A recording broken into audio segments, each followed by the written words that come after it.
Quest Audiobooks presents an unabridged recording of The Boss's Wife by Jack Stainton, narrated by Rupert Bush. Chapter 1. Now. The gruesome sight of a lifeless corpse ought to have triggered a wave of nausea within me. Yet strangely, I found myself growing desensitized to another macabre scene. This particular victim had been stabbed to death with a pair of dressmaker's scissors, no less. But for some unfathomable reason, the first thing I thought of was my father. Not that he was covered in blood, or that I was in any way involved in his demise.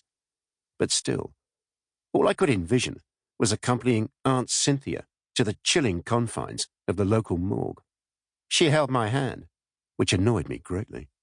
At 13 years of age, I didn't need my auntie clinging on to me like some toddler incapable of crossing the road alone. And, as we entered the drab-looking building, the man in the black suit just stared at me. I wasn't sure if he agreed with my theory that I didn't require a chaperone, or whether he deemed me too young to be there at all. How should I know what age is considered normal to see your father laid out in an open coffin? But Aunt Cynthia insisted. She said it would help me with closure, comfort me as I somehow attempted to move on with my life, and understand both Mum and Dad were now with the angels.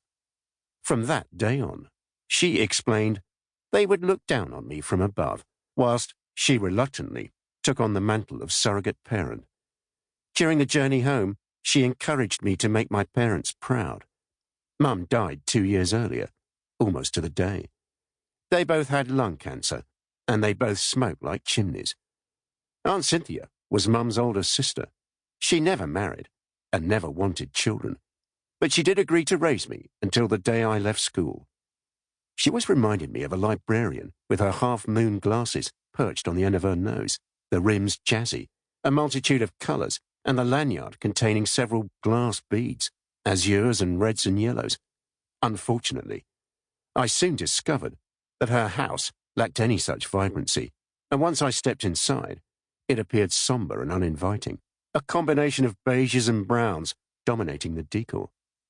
The ambience exuded a sense of melancholy, and my already depleted existence threatened to overwhelm me. On the exterior, my aunt was kind to me, but underneath that false facade, she was incredibly strict, especially where studying was concerned. Homework came first, a minimum of 5 nights a week. She made me read every other day too, and specifically on weekends, until I left her home some 5 years later. Sample complete. Ready to continue?